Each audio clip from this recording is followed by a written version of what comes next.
Bene data bakundwa b'umwami Yesu Kristo, mwese abakurikira izi nyigisho tubahaye ikaze mu biganiro bya SAVEUR divine. Ibi biganiro mu bitegurirwa n'abavugabutumwa bwiza batandukanye, akaba ari umuhamagaro ugendera ku ijambo ry'Imana byanditse mu gitabo cy'ubutumwa bwiza uko bwanditswe na Matayo ibice 24 umurongo wa 14. Kandi ubutumwa bwiza bw'ubwami buzigishwa mu isi yose ngo bube ubuhamya bwo guhamiriza amahanga yose, nibwo imperuka izahera ko ize. Ibi biganiro mubikurikira ku channel ya YouTube yitwa SAVEUR divine. Tubifurije kugubwa neza. Imana Data ari nayo So ibaha umugisha.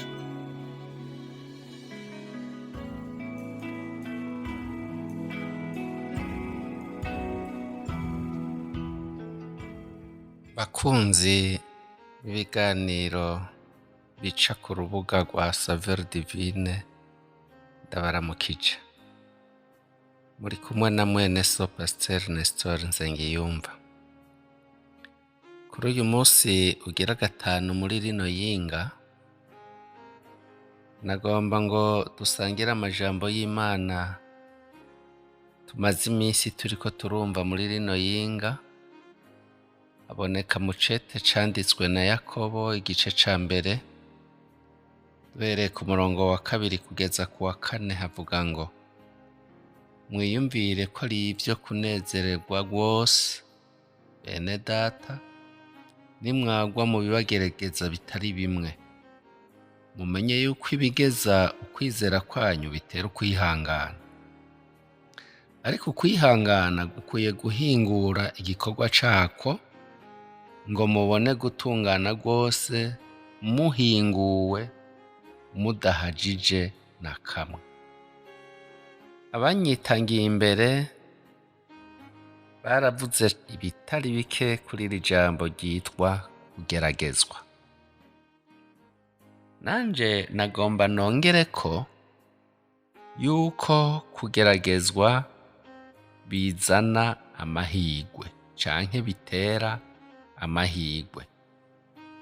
Reka nongere ko n'uyu murongo nyene dusanga mu gice ca 5 muri iki cete nyene canditswe na Yakobo igice ca 5 umurongo wa 11 havuga ngo: abihanganye tubita abahirwe.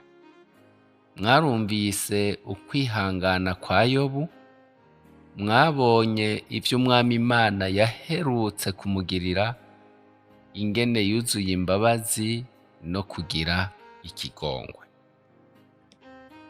Kuba mu mageragezwa, rimwe na rimwe igeragezwa rikaza ritarahera hakaziramwo n'irindi ridasa n'irya mbere, n'ayabira atarahera hagashobora no kuzamwo irindi, akaguma yiyongera, ntibisigura ngo Imana irakwanka. Si ikimenyetso c'uko wowe uri kurazira ibyaha wakoze, kuko hari aho umuntu aja mu mageragezwa akagerageza kwisuzuma muri we, akagira ico bita autocritique, akarondera muri we, mugabo akumva ko atajwi rimwagiriza ikibi. Hari umuririmbyi yaririmbye avuga ngo: ukabona uca mu bibazo kandi atajwi rikwagiriza, ukavyamiza imbere y'Imana igateba kuguha inyishu, uramenya kuri mu ruganda Imana irikwira gucura, kubw'amabanga akomeye ari imbere igiye kukuzeza. Samagogwa rero kugeragezwa si ikimenyetso c'uko Imana ikwanka, si n'ingaruka z'ibyaha wakoze. Ariko hari aho Imana yemera ko umuntu ageragezwa ari uruganda Imana imucishijemwo ngo acugwe, imucure, imuhingure, n'ihinguriro, imuhingure kubw'igikorwa kanaka ikeneye kumukoresha. Ariko kandi hari naho Imana yemera kuca mu bikugerageza by'uburyo butandukanye, kugira ngo uyimenye ukundi gushasha. Hariya rero mu gice ca mbere twasomye ngo mwiyumvire ko ari ibyo kunezerererwa rwose. Iyo umuntu ariko arageragezwa, kwiyumvira ko yobinezerererwa biza gake. Ariko impanuro ya Yakobo ivuga hano ngo, arongowe na mpwemu yera, mwiyumvire ko ari ibyo kunezerererwa, yemwe bene data, nimwagwa mu bibagerageza bitari bimwe. Byumvikana ngo uyu munsi ugeragejwe, geragezwa rikarengana, ntibivuga ngo ntuzosubira kugeragezwa iminsi yose usigaje. Oya, ahubwo Yakobo bavuga ngo ushobora mbere no kugwa mu bigerageza bitari bimwe, hava ikihaza kiriya canke ikiciyongerako n'ikindi gutyo gutyo.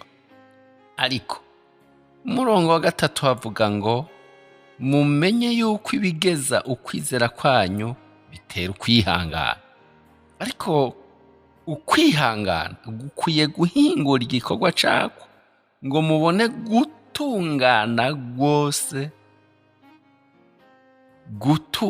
rwose muhinguwe mudahajije na kamwe.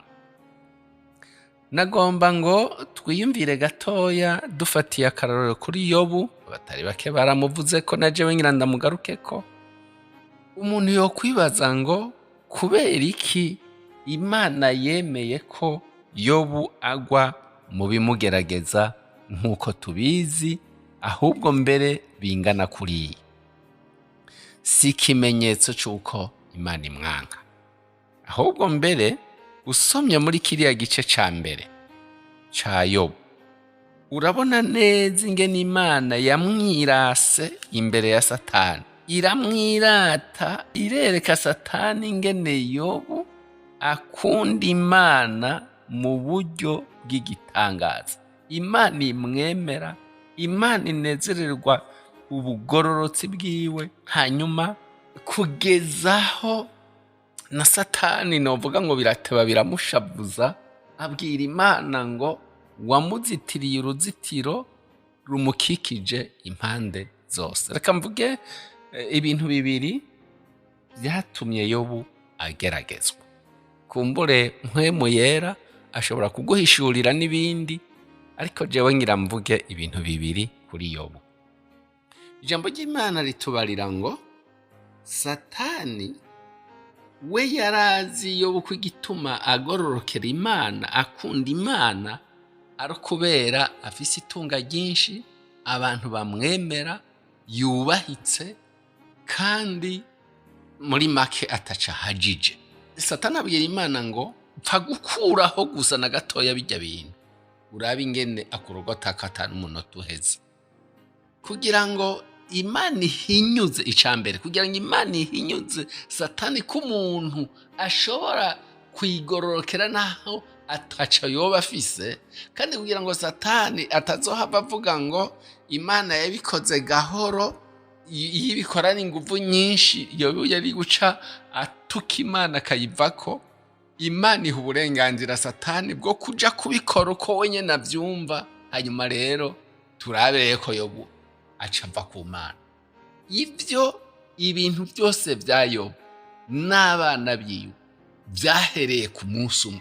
Nimwibaze umunsi umwe rudende ugahomba ibintu woba wararondeye imyaka irenga nka 50 ntazi.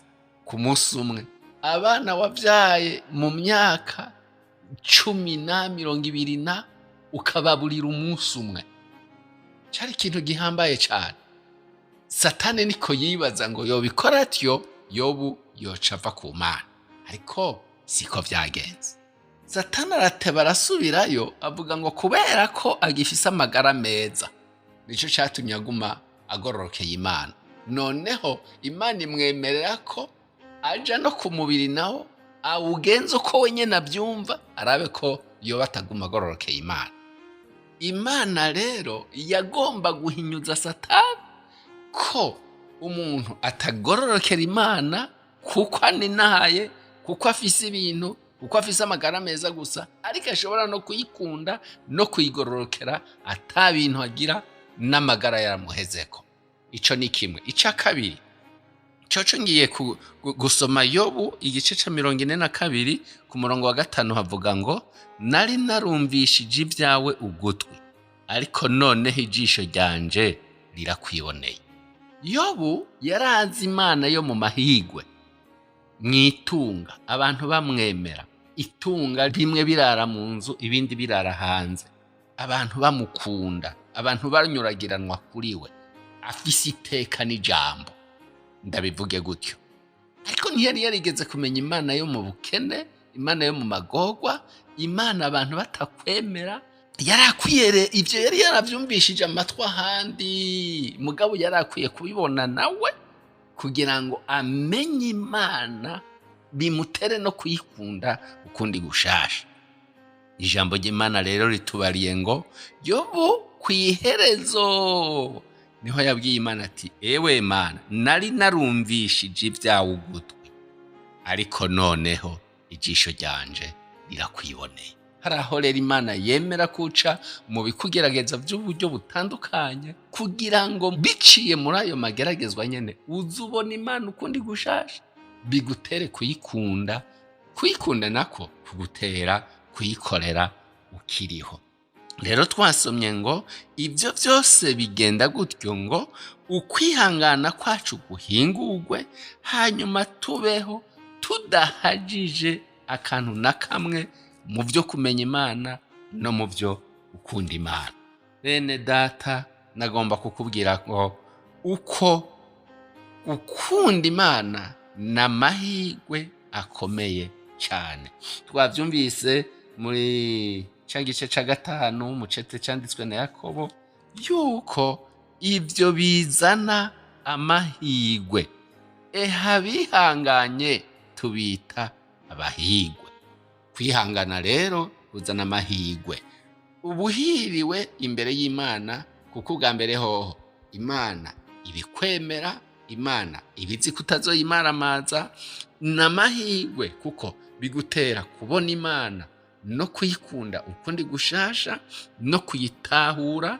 Ayo yose n'amahirwe. Rero kubw'iyo mvo mwene data, humura, Imana ntiyagutaye, shikama, ihangane, Imana izokwiyerekanira muri ayo mageragezwa nyene uri kuracamwo, kandi inyuma y'amageragezwa uzobona ko hari ico Imana yagomba kugukorera ngo uhingurwe gose. Imana rero ibaho umugisha, Imana igwize kwihangana kwanyu, Imana ibakomerereze muri ayo mageragezwa, ibihishurire muri ayo mageragezwa. Abariko barageragezwa muyimenye uko ndi gushasha, muyikunde ukundi gushasha, mugire ukwizera gushikamye, n'izina rya Yesu Kristo umwami n'umukiza wacu. Amen. Amen.